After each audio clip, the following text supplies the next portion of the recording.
¿Alguna vez te has preguntado qué sucede cuando la institución más poderosa del mundo decide silenciar a uno de sus propios brazos? ¿Qué pasa cuando el Vaticano, ese lugar que debería ser sinónimo de transparencia y justicia, actúa en las sombras para destruir sistemáticamente a una comunidad entera de fieles? Hoy vamos a hablar de algo que te va a dejar sin palabras, algo que muchos prefieren que nunca salga a la luz pública, algo que desafía todo lo que creías saber sobre cómo funciona la Iglesia Católica por dentro. Y te advierto desde ahora, esta historia no tiene un final feliz, al menos no todavía. Pero antes de revelarte todos los secretos oscuros que estamos a punto de descubrir, necesito que hagas 3 cosas por mí. Primero, suscríbete a este canal porque vamos a seguir destapando verdades incómodas que otros prefieren ocultar. Segundo, activa la campanita de notificaciones porque YouTube está limitando el alcance de contenido controvertido como este. Y tercero, déjame ese like ahora mismo, porque si este video no alcanza al menos 5,000 me gusta en las primeras 24 horas, el algoritmo lo va a enterrar y nadie más podrá conocer esta verdad. Hazlo ahora. Toca ese botón rojo, porque lo que estás a punto de escuchar va a cambiar completamente tu percepción sobre el poder, la justicia y la verdad dentro de la institución religiosa más antigua del planeta. Imagina por un momento que dedicas tu vida entera a servir a Dios. Desde que eres un adolescente, decides renunciar a todo, a formar una familia, a tener una carrera exitosa, a acumular riquezas, a todos los placeres mundanos que la mayoría de las personas persigue desesperadamente. Lo dejas todo porque escuchaste un llamado, una voz interior que te dice que tu misión en esta tierra es otra, que estás destinado a algo más grande que tú mismo. Estudias durante años, no solo teología, sino filosofía, idiomas antiguos, historia de la Iglesia, derecho canónico. Te preparas con disciplina militar para el día en que finalmente puedas ser ordenado sacerdote y comenzar tu ministerio. Tus padres están orgullosos, tu comunidad te admira, tus formadores te dicen que tienes un gran futuro por delante. Y entonces, justo cuando estás a punto de cruzar esa línea que separa al seminarista del sacerdote, justo cuando puedes casi sentir el óleo sagrado en tus manos durante la ordenación, alguien desde Roma, alguien que nunca has visto, alguien cuyo nombre ni siquiera conoces, decide que no. Decide que tu vocación, tu sacrificio, tus años de preparación, todo eso no vale nada. Y no te dice por qué. No te presenta cargos. No te da oportunidad de defenderte. Simplemente te congela en el tiempo. Te suspende en un limbo canónico donde no eres ni sacerdote ni laico, donde tu vida entera queda en pausa indefinidamente. ¿Cómo te sentirías? ¿Qué harías? ¿A quién acudirías cuando la misma institución que debería protegerte es la que te está destruyendo? Esta no es una historia hipotética. Esta es la realidad de más de 100 hombres jóvenes que pertenecen a una institución llamada los Heraldos del Evangelio. Y lo que les está sucediendo en este preciso momento, mientras tú y yo hablamos, es algo que debería preocupar a cualquier persona que crea en la justicia, sin importar si eres católico, protestante, ateo o agnóstico. Porque cuando una institución con 2000 años de historia y 1,000 millones de seguidores en todo el mundo puede actuar con total impunidad, sin rendir cuentas a nadie, sin presentar evidencias, sin permitir defensas, entonces todos deberíamos estar alarmados. Porque si pueden hacerlo con ellos, pueden hacerlo con cualquiera. Pero antes de seguir adelante, déjame preguntarte algo. ¿Desde qué ciudad y país nos estás viendo en este momento?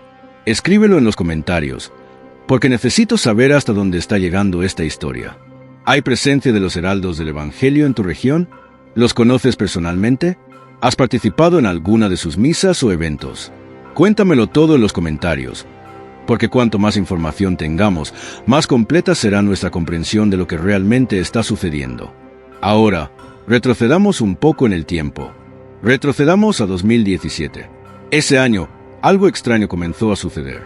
Los heraldos del Evangelio, una comunidad católica que en ese momento ya estaba presente en más de 70 países, que tenía casas de formación llenas de jóvenes vocaciones, que organizaba eventos multitudinarios donde miles de fieles se congregaban para rezar el rosario y escuchar predicaciones fervorosas, que era conocida por su estricta ortodoxia doctrinal y su devoción mariana inquebrantable, de repente se convirtió en objeto de una investigación vaticana.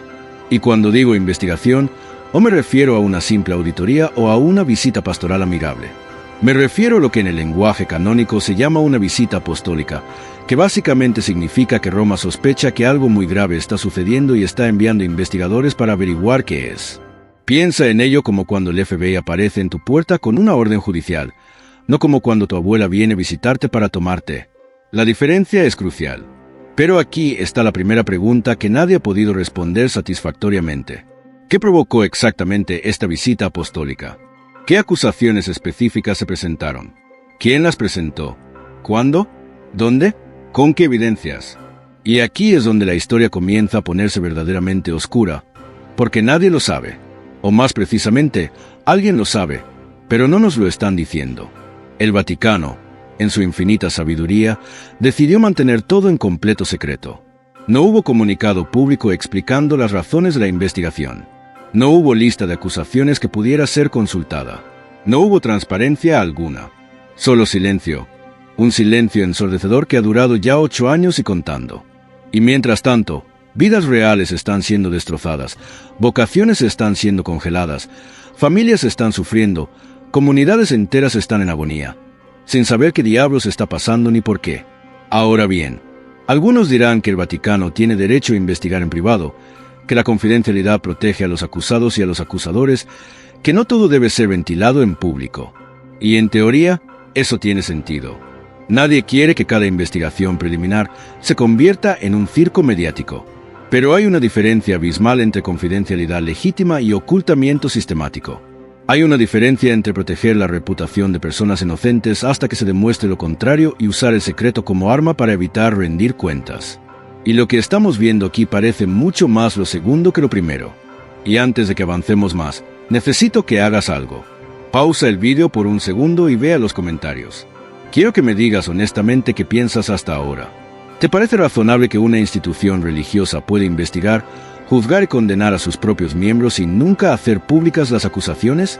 ¿O te parece que esto suena peligrosamente similar a los regímenes totalitarios donde las personas desaparecen en la noche sin explicación? Déjame tu opinión sincera en los comentarios, porque esto es importante. Y mientras estés ahí, aprovecha para dejarme ese like que todavía no me has dado. Vamos. Sabes que este contenido lo vale. Después de la visita apostólica, que duró meses y durante la cual investigadores vaticanos viajaron a diversas casas de los heraldos en diferentes países, entrevistaron a miembros, revisaron documentos, escudriñaron cada rincón de la vida interna de la institución, vino la segunda fase. Y esta segunda fase es donde las cosas se vuelven verdaderamente siniestras. El Vaticano, específicamente el dicasterio encargado de los institutos de vida consagrada, que en ese momento era presidido por el cardenal João Brat de Abais, tomó una decisión sin precedentes. Decidieron nombrar un comisario pontificio. Ahora, para aquellos que no están familiarizados con el derecho canónico, déjenme explicarles qué significa eso exactamente. Un comisario pontificio es básicamente un interventor designado directamente por el Papa que asume control absoluto de una institución religiosa. Es como si el gobierno federal interviniera una empresa privada, despidiera a todos los ejecutivos y pusiera a su propia gente a cargo. Todas las decisiones importantes, desde ordenaciones hasta admisiones, desde el uso de recursos hasta la dirección pastoral, todo pasa a depender de este comisario. Los superiores originales de la institución quedan reducidos a meras figuras decorativas sin poder real. Y en teoría, esto solo se hace en casos extremadamente graves. Cuando hay evidencia sólida de abusos sistémicos, de herejías doctrinales, de corrupción financiera masiva, de cosas realmente espantosas que requieren intervención inmediata para proteger a los fieles. Pero aquí está el problema. Nadie ha presentado públicamente ninguna evidencia de nada de eso. Los heraldos del Evangelio, hasta donde el mundo exterior puede ver, son una comunidad ortodoxa, devota, disciplinada, que atrae vocaciones en una época donde la mayoría de las órdenes religiosas están muriendo por falta de interés. Sus misas son reverentes, sus doctrinas son completamente alineadas con el magisterio tradicional de la Iglesia, sus obras apostólicas son visibles y fructíferas. Entonces, ¿qué justifica una medida tan draconiana? ¿Qué crimen terrible cometieron para merecer ser puestos bajo tutela vaticana indefinidamente? Y la respuesta oficial es, otra vez, silencio. Roma no ha dicho nada. Cero, nada, ni una sola palabra de explicación pública. Y mientras tanto, esos 30 diáconos que mencioné antes, esos hombres que ya completaron todos sus estudios, que ya fueron ordenados diáconos, que están listos en todos los sentidos para recibir la ordenación sacerdotal, siguen esperando, año tras año tras año. Sus familias preguntan cuándo será la ordenación. Sus comunidades esperan ansiosamente poder tener un sacerdote más que pueda celebrar misas, escuchar confesiones, ungir a los enfermos. Pero Roma dice que no. O mejor dicho, Roma no dice nada, simplemente no permite que las ordenaciones procedan. ¿Y por qué? Nadie lo sabe. Ahora, sé lo que algunos están pensando. Quizás estos tipos hicieron algo horrible. Quizás hay abusos que no conocemos. Quizás hay razones legítimas para toda esta intervención y simplemente no podemos saberlas por razones de confidencialidad. Y mira, soy el primero en admitir que esa es una posibilidad. No estoy aquí para canonizar automáticamente a los heraldos ni para presentarlos como víctimas perfectas e inocentes de una conspiración vaticana. Puede ser que haya problemas reales que justifiquen algún tipo de corrección. Pero aquí está la cuestión fundamental que no podemos ignorar. En cualquier sistema de justicia mínimamente civilizado, el acusado tiene derecho a saber de qué se le acusa. Tiene derecho a ver las evidencias en su contra. Tiene derecho a presentar una defensa. Tiene derecho a confrontar a sus acusadores. Estos no son principios revolucionarios inventados por los jacobinos durante la Revolución Francesa. Estos son principios básicos de justicia natural que se remontan al derecho romano y que están presentes incluso en el derecho canónico de la Iglesia Católica. Entonces, ¿por qué no se están aplicando aquí? ¿Por qué los heraldos afirman, y lo han documentado extensamente en un libro recientemente publicado, que nunca se les presentaron acusaciones formales específicas? ¿Por qué dicen que nunca tuvieron acceso real a las supuestas evidencias en su contra? ¿Por qué insisten en que nunca se les dio una oportunidad genuina de defenderse en un proceso contradictorio justo? Y aquí viene otra pregunta incómoda que me gustaría que consideraras. Si los heraldos realmente fueran culpables de crímenes tan graves como para justificar 8 años de intervención pontificia, ¿por qué Roma no ha tomado medidas más definitivas? ¿Por qué no los ha suprimido completamente como institución? ¿Por qué no ha expulsado a sus líderes? ¿Por qué no ha disuelto la organización y dispersado a sus miembros? Porque eso es lo que la Iglesia hace cuando encuentra evidencia sólida de herejía o abuso sistémico. Mira lo que pasó con los legionarios de Cristo cuando salió a la luz la verdad sobre su fundador Marcial Maciel. Hubo consecuencias inmediatas, definitivas, públicas. Pero con los heraldos, es como si Roma estuviera en un estado perpetuo de casi acción, manteniendo a la institución en un limbo eterno donde no están lo suficientemente mal como para ser eliminados, pero tampoco están lo suficientemente bien como para ser restaurados a su autonomía normal. Es una existencia purgatorial que no beneficia a nadie, ni a los supuestos culpables, ni a los supuestos inocentes, ni a la Iglesia en general. Es simplemente sufrimiento prolongado sin propósito aparente. Y ahora déjame hablarte de algo que casi nadie menciona cuando discuten este caso: el costo humano real de todo esto. Porque es muy fácil hablar en abstracto sobre comisariados pontificios y visitas apostólicas y procedimientos canónicos, como si todo esto fuera solo papeles y burocracias. Pero detrás de cada uno de esos procedimientos hay personas reales con vidas reales que están siendo destrozadas. Piensa en esos diáconos congelados. Hombres que típicamente están en sus 20 y tantos o 30 y pocos años. La mejor época de sus vidas. Deberían estar en el pico de su ministerio, sirviendo en parroquias, predicando misiones, confesando pecadores, trayendo los sacramentos a los enfermos y moribundos. En cambio, están atrapados en un limbo burocrático, incapaces de avanzar, incapaces de retroceder, viendo cómo pasan los años de sus vidas sin poder cumplir la vocación para la cual sacrificaron todo. Piensa en el peso psicológico de eso, la ansiedad constante, la incertidumbre corrosiva, las preguntas sin respuesta que te mantienen despierto por la noche. ¿Hice algo malo? ¿Por qué me está pasando esto? ¿Alguna vez terminará? ¿Debería simplemente renunciar y empezar de nuevo en otro lugar? Pero si renuncio, ¿estoy traicionando mi vocación? ¿Estoy cediendo a la desesperación en lugar de confiar en la providencia divina? Es una tortura existencial que nadie debería tener que soportar. Y no son solo los diáconos. Piensa en los seminaristas más jóvenes que están viendo todo esto desarrollarse ante sus ojos. Estos chicos que entraron a la vida religiosa llenos de idealismo y fervor, creyendo que estaban uniéndose a algo grande y hermoso, de repente se dan cuenta de que están atrapados en una pesadilla kafkiana donde las reglas cambian constantemente, donde las autoridades actúan de manera arbitraria, donde años de obediencia fiel y trabajo duro pueden resultar en absolutamente nada. ¿Qué clase de formación es esa? ¿Qué tipo de iglesia estamos construyendo cuando tratamos así a nuestros jóvenes más dedicados? Y antes de seguir, quiero que hagas una pausa mental conmigo. Ponte en los zapatos de uno de estos jóvenes por un momento. Imagina que le dijiste a tus padres que no ibas a darles nietos porque Dios te estaba llamando al celibato. Imagina que dejaste atrás a una novia que te amaba. Imagina que renunciaste a una carrera profesional prometedora. Todo porque creíste, con fe sincera, que Dios quería algo diferente para ti. Y ahora, años después, te das cuenta de que la institución que representa a Dios en la tierra te está tratando como sospechoso, como culpable de crímenes que nadie especifica, sometiéndote a un castigo que nadie justifica. ¿Cómo no saldrías de esa experiencia profundamente traumatizado? ¿Cómo no desarrollarías una profunda desconfianza hacia las estructuras de la Iglesia? Y sin embargo, aquí está lo verdaderamente asombroso. La mayoría de estos hombres han permanecido fieles. Han soportado años de incertidumbre y humillación sin romper la comunión, sin caer en la rebeldía, sin convertirse en cínicos amargados que escupen sobre todo lo que alguna vez creyeron sagrado. Ahora quiero que me dejes un comentario diciéndome si alguna vez has experimentado injusticia dentro de una institución, no necesariamente la Iglesia. Puede ser tu trabajo, tu escuela, tu gobierno. Algún momento en que te trataron injustamente y no pudiste defenderte. ¿Cómo te hizo sentir eso? ¿Cómo afectó tu relación con esa institución? Y mientras escribes tu comentario, aprovecha para compartir este video con al menos 3 personas que crees que deberían saber sobre esta historia. Porque el algoritmo de YouTube está activamente limitando el alcance de contenido controvertido como este, y la única manera de que más personas se enteren es si tú, personalmente, tomas la decisión de compartirlo. No esperes que alguien más lo haga. Hazlo tú ahora mismo. Pero volvamos a la cronología. Entonces tenemos la visita apostólica en 2017, seguida por el nombramiento del comisario pontificio, seguido por años de esta situación congelada.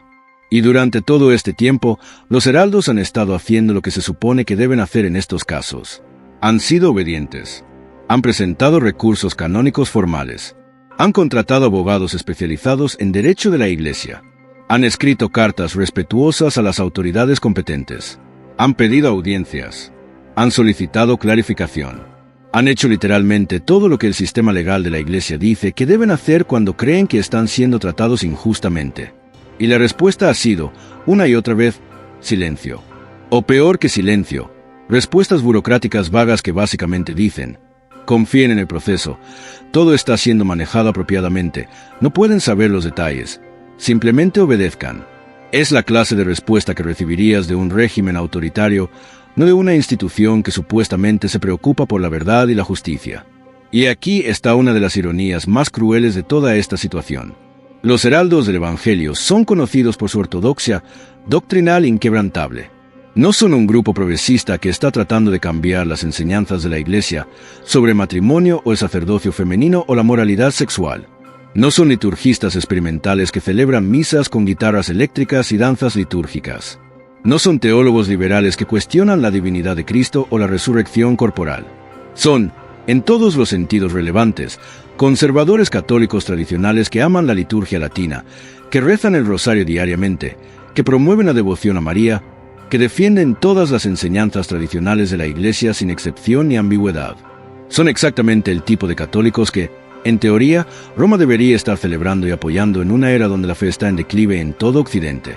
Y sin embargo, aquí están, siendo castigados de manera más severa que muchos grupos que abiertamente contradicen el magisterio de la Iglesia. Y esto nos lleva a una pregunta que muchos católicos se están haciendo en privado pero tienen miedo de articular en público. ¿Existe una doble vara dentro del Vaticano actual? ¿Es posible que algunas comunidades sean juzgadas con un estándar mientras que otras son juzgadas con un estándar completamente diferente? ¿Es posible que tu teología, tu liturgia, tu postura política determine si recibes escrutinio severo o tolerancia indulgente? Porque cuando miras el panorama completo, es difícil no notar patrones preocupantes. Hay sacerdotes que abiertamente promueven herejías doctrinales y mantienen sus posiciones sin consecuencias. Hay obispos que permiten abusos litúrgicos flagrantes en sus diócesis y nadie interviene. Hay teólogos que enseñan en universidades pontificias mientras niegan dogmas fundamentales de la fe. Hay movimientos que operan con total autonomía a pesar de tener historiales problemáticos documentados. Pero los heraldos, quienes por todos los indicios externos parecen estar haciendo exactamente lo que la Iglesia dice que deben hacer, están bajo intervención draconiana desde hace 8 años.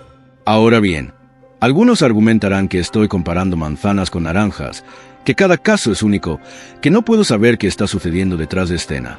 Y tienen razón en que no tengo acceso a archivos secretos del Vaticano. No estoy sentado en las reuniones donde se toman estas decisiones. No he visto las supuestas evidencias que justifican esta intervención.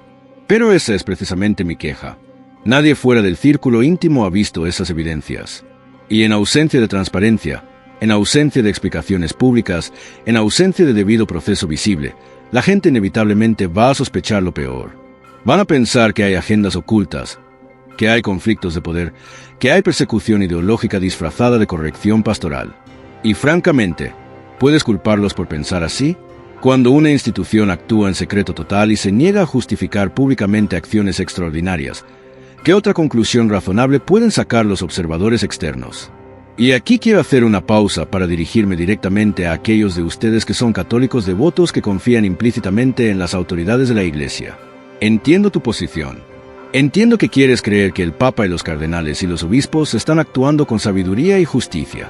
Entiendo que te incomoda este tipo de crítica porque siente como deslealtad. Pero déjame preguntarte algo. ¿Es más leal a la Iglesia señalar problemas reales que necesitan corrección? ¿O es más leal fingir que todo está perfecto cuando claramente no lo está? ¿Es más católico hacer preguntas difíciles cuando vemos posibles injusticias? ¿O es más católico cerrar los ojos y confiar ciegamente sin importar qué? Porque yo te diría que la tradición católica, la verdadera tradición que viene de los santos y doctores de la Iglesia, nunca ha exigido obediencia ciega. Los santos no fueron personas pasivas que nunca cuestionaron nada. Santa Catalina de Siena le escribió cartas increíblemente directas y críticas al Papa. Santo Tomás Moro murió porque se negó a comprometer su conciencia incluso cuando el rey de Inglaterra le ordenaba hacerlo. San Atanasio fue exiliado 5 veces por obispos y emperadores porque se negó a ceder en la verdad doctrinal.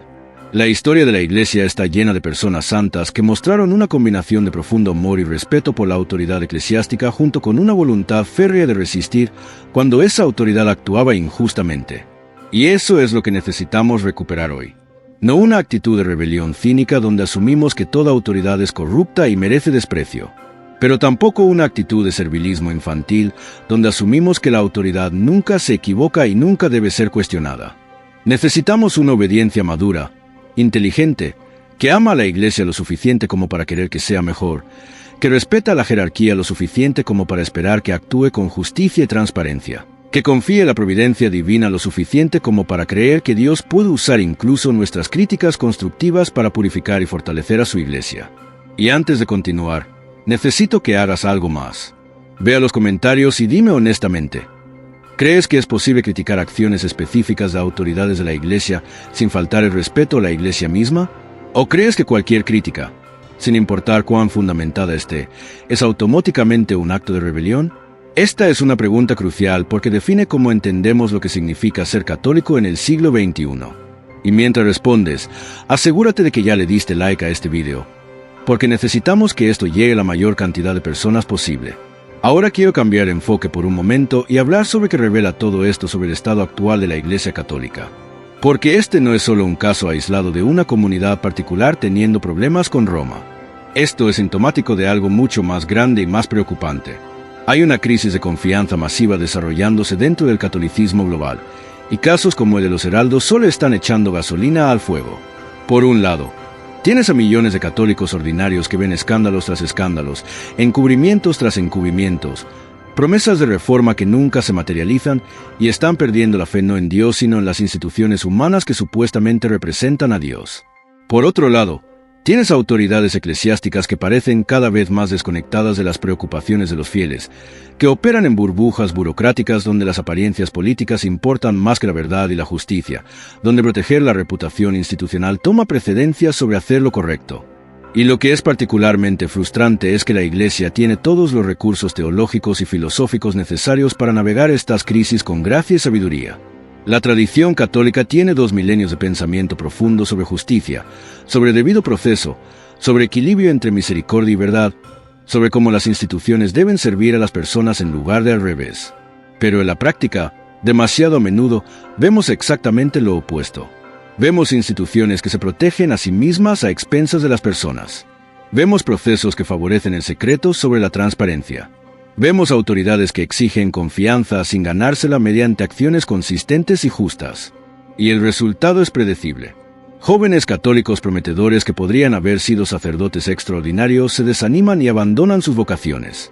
Familias católicas devotas que han apoyado a la Iglesia generosamente durante generaciones comienzan a retirar su apoyo porque ya no confían en cómo se están usando sus donaciones.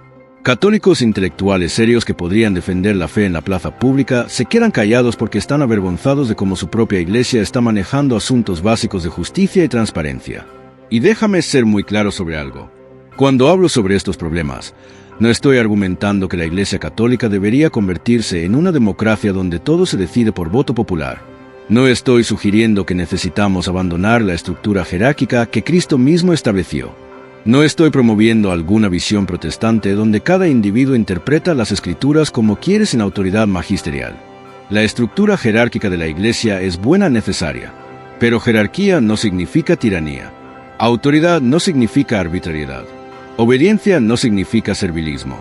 Una jerarquía saludable es aquella donde los que tienen autoridad la ejercen con humildad, transparencia y responsabilidad, donde los superiores ven su papel como servicio a aquellos bajo su cuidado, no como licencia para hacer lo que quieran sin rendir cuentas, donde el poder está templado por la virtud, donde la autoridad está limitada por la justicia, donde el gobierno está orientado hacia el bien común en lugar de hacia la autopreservación institucional. Y esto me lleva a otro punto crucial que necesito enfatizar. Cuando critico cómo el Vaticano ha manejado el caso de los heraldos, no estoy atacando al Papa Francisco personalmente. No estoy diciendo que él es malvado o corrupto o que está conscientemente persiguiendo a católicos tradicionales. Es totalmente posible que él crea genuinamente que está haciendo lo correcto basado en la información que le han dado sus asesores. Es totalmente posible que hay funcionarios de nivel medio en varios dicasterios vaticanos que están tomando estas decisiones sin que el Papa siquiera esté plenamente consciente de todos los detalles. El Vaticano es una burocracia masiva y compleja, y como cualquier burocracia, es capaz de cometer errores, de perpetuar injusticias, de proteger sus propios intereses incluso cuando eso contradice los valores que supuestamente defiende. Entonces mi crítica no es ad hominem contra individuos específicos. Mi crítica es sistémica, dirigida a estructuras y procesos que permiten que situaciones como esta ocurran y persistan durante años sin corrección. Y ahora quiero abordar otra objeción que sé que algunos están pensando. Tal vez dirán, bueno, si los heraldos realmente son inocentes, ¿por qué no simplemente confían en Dios y esperan pacientemente que la verdad salga a la luz? ¿Por qué están haciendo ruido públicamente? ¿Por qué publicaron ese libro? ¿No están mostrando falta de fe al no simplemente aceptar humildemente lo que sea que Roma decida? Y mira, entiendo ese argumento. Hay algo hermoso en la idea de aceptar sufrimiento injusto en silencio, ofreciéndolo como sacrificio espiritual. Muchos santos hicieron exactamente eso. Pero también hay algo profundamente problemático con la idea de que las víctimas de injusticia siempre deben permanecer calladas y nunca deben defender sus derechos. Porque si llevamos esa lógica a su conclusión natural, entonces nadie nunca debería resistir ninguna injusticia. Las víctimas de abuso deberían permanecer calladas. Las personas acusadas falsamente nunca deberían defenderse. Cualquiera que reclame sus derechos está mostrando falta de confianza en Dios. Pero esa no es la enseñanza católica. La tradición católica siempre ha reconocido que hay un tiempo para el silencio y un tiempo para hablar, un tiempo para aceptar el sufrimiento y un tiempo para resistirlo. Y déjame preguntarte esto. ¿Cuánto tiempo es razonable esperar en silencio antes de finalmente decir algo? Los heraldos han estado bajo intervención durante 8 años. 8 años de presentar recursos canónicos internos que fueron ignorados. 8 años de escribir cartas respetuosas que no recibieron respuestas sustantivas. 8 años de obedecer fielmente mientras sus vocaciones eran congeladas y sus obras apostólicas eran limitadas. En algún momento, después de agotar todos los canales internos, después de dar a las autoridades amplia oportunidad de corregir el curso, después de esperar pacientemente año tras año tras año, ¿no es razonable finalmente decir públicamente, algo está mal aquí, necesitamos ayuda, necesitamos que otros sepan lo que está sucediendo? Y de hecho, yo argumentaría que hay un imperativo moral para hablar públicamente en cierto punto. Porque si realmente crees que una injusticia seria está ocurriendo, mantenerla en secreto no es virtud, es complicidad. Si realmente crees que un sistema está roto y está lastimando a personas inocentes, exponerlo no es deslealtad, es amor. Amor a la Iglesia que quieres que sea mejor. Amor a las futuras víctimas que podrían ser protegidas si se corrigen los problemas sistémicos. Amor a la verdad misma que merece ver la luz del día. Ahora quiero que vayas a los comentarios y me digas, ¿en qué punto crees que es apropiado hacer pública una queja contra autoridades eclesiásticas? ¿Después de 1 año? ¿5 años? ¿10 años? ¿Nunca? ¿Qué principios deberían guiar esa decisión? Y mientras piensas en eso, asegúrate de compartir este video con alguien que necesita ver esto. Porque YouTube no va a promocionar este contenido. La única manera de que llegue a más personas es si tú activamente lo compartes. Ahora quiero hablar sobre algo que creo que muchas personas están pasando por alto en toda esta discusión. El daño generacional que está siendo causado por casos como este. Porque no estamos solo hablando sobre los heraldos actuales que están sufriendo bajo esta intervención.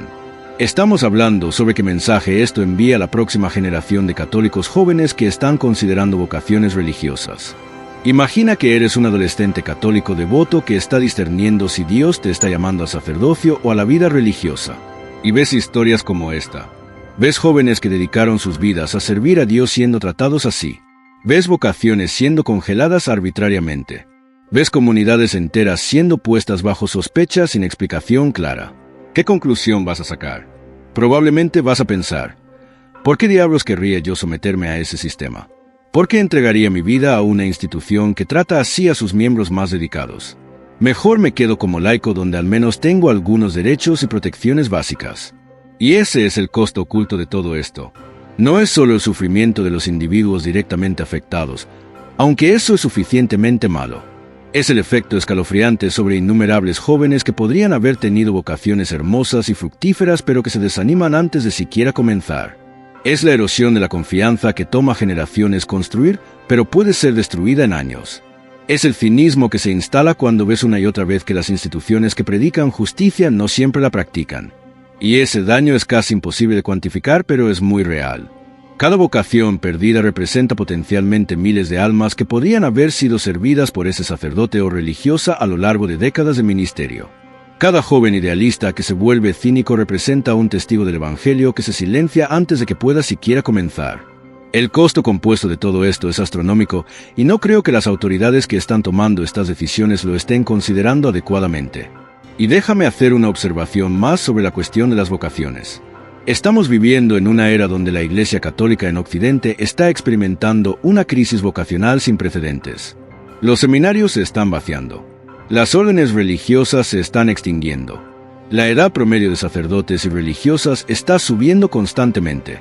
En muchas diócesis están importando sacerdotes de África y Asia solo para mantener las parroquias abiertas. Obispos en todas partes están lamentando públicamente la falta de vocaciones, están estableciendo oficinas especiales de promoción vocacional, están rezando novenas pidiendo más vocaciones. Y sin embargo, aquí tienes una comunidad, los heraldos del Evangelio, que está atrayendo jóvenes vocaciones en números significativos. Tienen casas de formación llenas, tienen seminaristas esperando ser ordenados, tienen diáconos listos para el sacerdocio.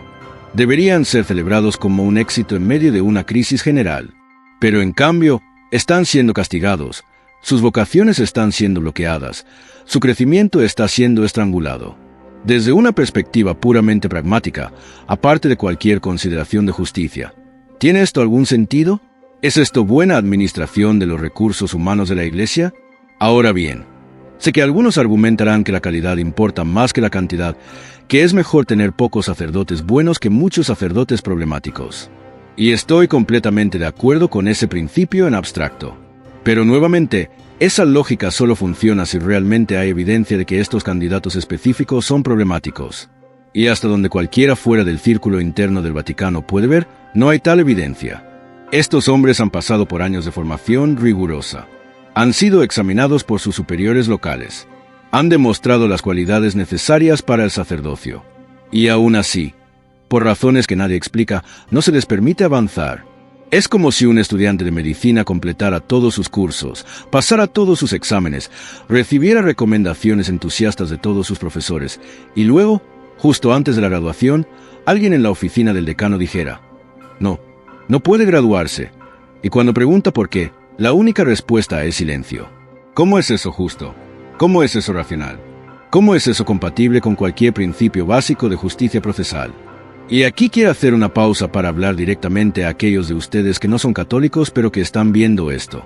Tal vez eres protestante, tal vez eres ortodoxo, tal vez eres de otra religión completamente, o tal vez no eres religioso en absoluto. Y tal vez estás pensando, ¿por qué debería importarme esto? Esto es drama interno católico que no me afecta. Pero déjame sugerirte que deberías importarte, porque los principios en juego aquí trascienden cualquier denominación religiosa particular. Esto es sobre si las instituciones poderosas pueden actuar con impunidad. Esto es sobre si la justicia procesal importa. Esto es sobre si la transparencia y la responsabilidad son valores universales o si solo aplican a algunas organizaciones pero no a otras. Y si permites que estas cosas sucedan en contextos religiosos sin crítica simplemente porque no es tu religión, eventualmente verás los mismos patrones aparecer en tus propias instituciones, ya sean religiosas, gubernamentales, corporativas o de otro tipo. El poder sin supervisión siempre tiende hacia el abuso. Las instituciones sin transparencia siempre tienden hacia la corrupción. La autoridad sin responsabilidad siempre tiende hacia la tiranía. Estos no son principios específicamente católicos. Son verdades sobre la naturaleza humana y sobre cómo funcionan las organizaciones humanas. Ahora déjame hacer un comentario sobre otro aspecto de este caso que me parece particularmente problemático. La duración. 8 años y contando. Piensa en eso por un momento. 8 años. En ese tiempo, un niño que comenzó la escuela primaria ya se graduó. En ese tiempo, alguien podría completar una licenciatura y luego una maestría.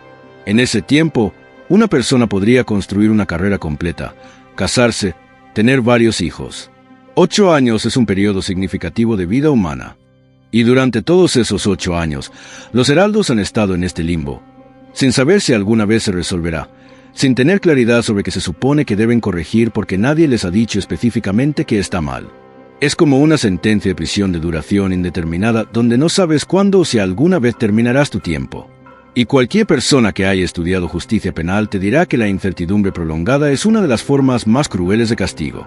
Los humanos pueden soportar casi cualquier sufrimiento si saben que hay un fin a la vista. Pero el sufrimiento interminable sin esperanza de resolución es psicológicamente devastador. Y aquí está la cosa. Si el Vaticano tuviera evidencia sólida de problemas graves, podrían haber tomado medidas definitivas hace años. Podrían haber suprimido la institución, expulsado a los líderes problemáticos, reorganizado completamente la estructura de gobierno, lo que fuera necesario. Sería doloroso, pero al menos sería definitivo. La gente podría procesar lo que sucedió, aprender de ello y seguir adelante. Pero en cambio, tenemos esta situación de purgatorio perpetuo que no parece estar orientada hacia ningún resultado concreto. No hay cronograma. No hay criterios claros para levantar la intervención. No hay indicadores medibles de progreso. Solo esta existencia indefinida bajo supervisión vaticana que podría durar otros 8 años o más.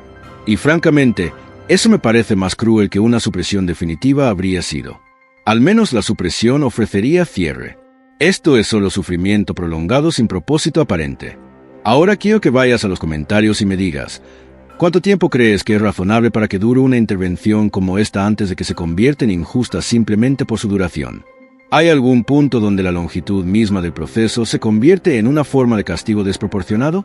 Y mientras respondes esa pregunta, asegúrate de darle like a este video si aún no lo has hecho, porque necesitamos que esto alcance la mayor audiencia posible. Ahora quiero hablar sobre qué podemos hacer nosotros como católicos ordinarios cuando vemos situaciones como esta. Porque es muy fácil sentirse impotente frente a las estructuras institucionales masivas del Vaticano. ¿Qué puede hacer un católico laico individual cuando cree que una injusticia está ocurriendo a nivel institucional? Y la respuesta es, más de lo que probablemente piensas. Primero y más importante, podemos orar. Y sé que suena piadoso y obvio, pero déjame ser específico sobre qué tipo de oración estoy sugiriendo. No estoy hablando sobre oraciones genéricas vagas. Estoy hablando sobre oración enfocada e intencional por todas las partes involucradas.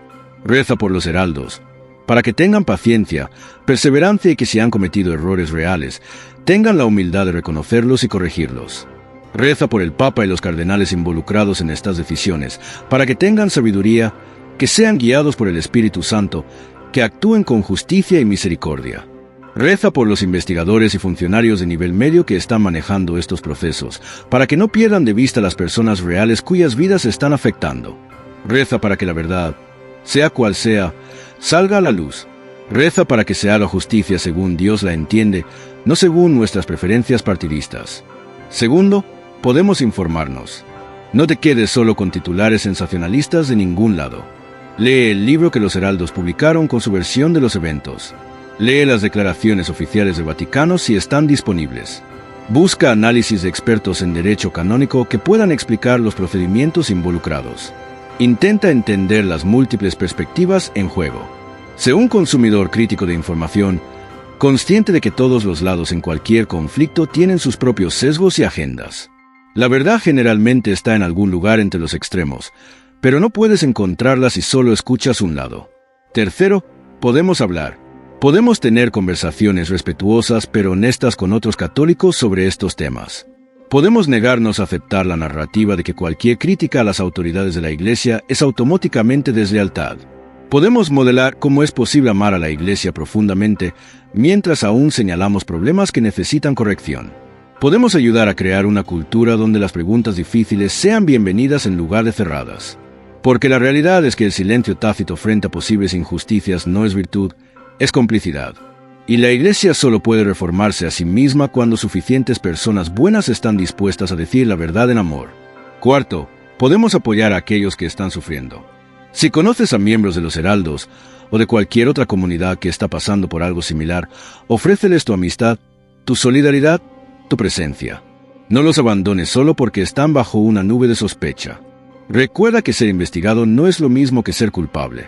E incluso si eventualmente se descubre que hubo problemas reales que necesitaban corrección, los miembros individuales que no estuvieron involucrados en esos problemas aún necesitan nuestro apoyo y compasión. No conviertas a las personas en chivos expiatorios por los pecados de sus instituciones. Y quinto, podemos vivir nuestra propia fe con integridad. Porque al final del día, la mejor respuesta a cualquier crisis en la Iglesia es ser santos nosotros mismos. Ser el tipo de católicos que la Iglesia necesita, que viven el Evangelio auténticamente, que tratan a los demás con justicia y compasión, que hablan la verdad con valentía pero sin crueldad, que permanecen fieles incluso cuando es difícil, que confían en que Dios está guiando a su Iglesia incluso a través de tiempos turbulentos.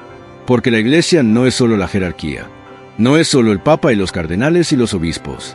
La Iglesia somos todos nosotros, cada bautizado, cada miembro del cuerpo de Cristo. Y si cada uno de nosotros vive su vocación fielmente, si cada uno de nosotros hace su parte para construir el reino de Dios, entonces la Iglesia será lo que está destinada a ser sin importar qué escándalos o crisis puedan venir. Ahora, antes de concluir, quiero dirigirme directamente a cualquiera del Vaticano o de los heraldos que puede estar viendo esto. A las autoridades vaticanas, les diría esto con todo respeto. Por favor, consideren la posibilidad de mayor transparencia en casos como este. Entiendo que hay razones legítimas para confidencialidad en ciertos asuntos, pero 8 años de intervención sin ninguna explicación pública está causando un daño real a la fe de muchos católicos. Está alimentando teorías de conspiración, está erosionando la confianza, está escandalizando a los pequeños. Si hay razones sólidas para sus acciones, compartan al menos los contornos generales de esas razones. Si los heraldos cometieron errores graves, díganlo públicamente para que el resto de nosotros podamos aprender de ello. Si no hay evidencia sólida de problemas graves, entonces consideren si esta intervención prolongada está realmente sirviendo al bien de las almas o simplemente perpetuando el sufrimiento innecesario. Sean pastores que cuidan el rebaño, no burócratas que protegen la institución. Y a los heraldos les diría esto: mantengan su fe, su esperanza y su caridad incluso en medio de este sufrimiento. No permitan que la amargura eche raíces en sus corazones. No conviertan esta experiencia en una excusa para el cinismo o la rebelión.